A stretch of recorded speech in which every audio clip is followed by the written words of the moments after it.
I'm reaching out because I need some advice on what's going on in my life right now.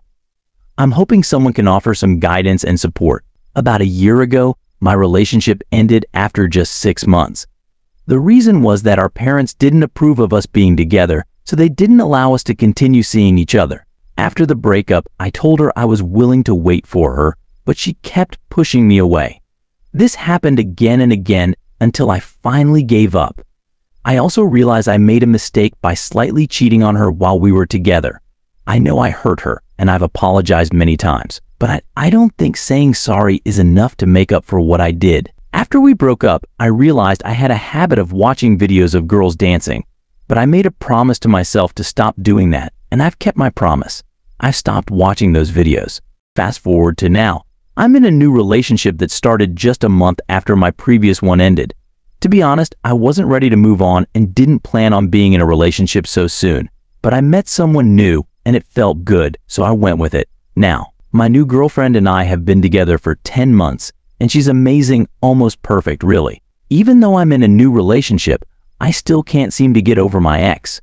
Recently, history repeated itself. Our parents still don't approve of us being together. But this time, my current girlfriend and I didn't break up. Instead, we kept our relationship a secret. However, she recently hurt me by chatting with other guys and telling them that I wasn't showing her enough affection. What hurts most is that she could have just talked to me about it instead of sharing it with others. When I confronted my girlfriend about what she did, she broke down in tears and apologized for her mistake. She explained that she was trying to keep our relationship a secret from her parents, but she went about it the wrong way. I appreciate her apology, but honestly, I'm exhausted from dealing with all this. To make things worse, I'm still missing my ex and feeling torn between my old feelings and my current relationship.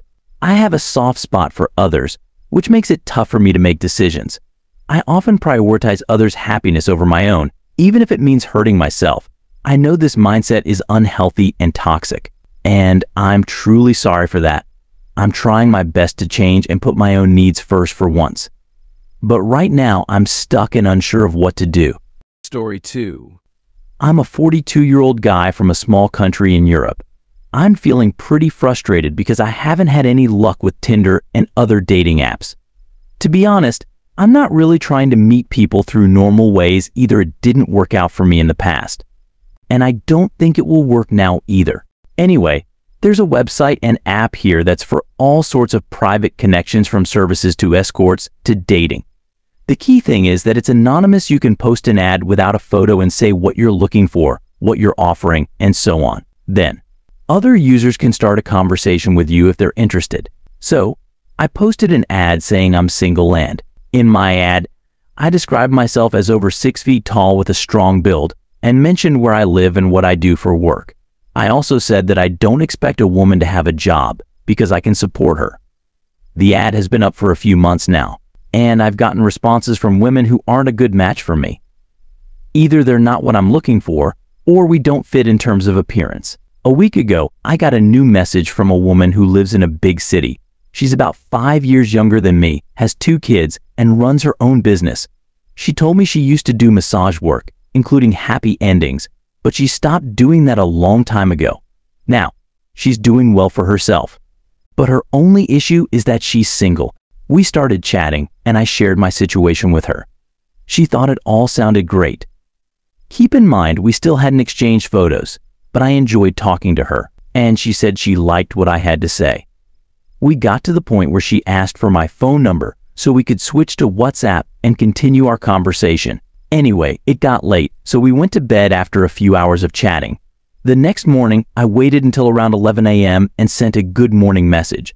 We started talking again, discussing our plans for the day. I mentioned I wanted to go to the cinema to catch a movie. She asked me what I was going to see and asked me to send her a link so she could check it out.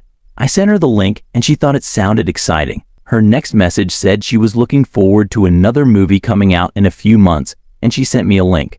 I opened it and saw that the movie was about a football player from a team I don't really support. At this point, I said something like, "Oh, so you're a fan of this team, huh?" I didn't mention which team I actually support. Her response was, "You lost me here when I asked." Really, she confirmed it. And then I got blocked. Story 3. Would I be wrong if I told my husband 27 to stop being too bossy to his boss 62. I'm 30, by the way. My husband is the second in command in his department at work. He got the job through a friend we both know.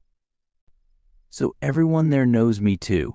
He started as an assistant 3 years ago and worked hard to become the assistant manager. The only reason he hasn't been promoted further is that his boss won't retire or leave the company. I didn't know how my husband treated his coworkers or his boss until he started working from home 2 days a week. I also work from home 3 days a week, so we spent 2 days working together. I didn't mean to snoop on his work, but I overheard how he talks to his boss. And it sounds like he's the one in charge, not her. He never asks for permission, ever. If he wants to go somewhere, he just tells his boss, "I'm going out, I'll be back in 2 hours." He always gives orders, and on calls, it's always, "I'll do this, you do that and send it to me within an hour," even in group calls with his team.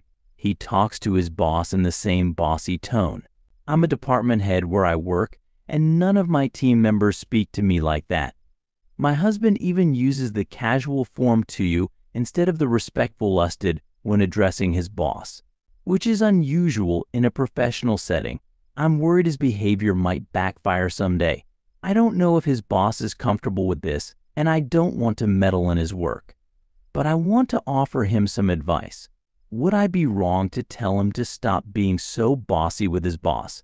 To make things clear, we both respect each other's work styles. He never comments on how I manage my team or interact with my subordinates, so part of me doesn't want to have this conversation. But another part of me is worried about him and wants to help.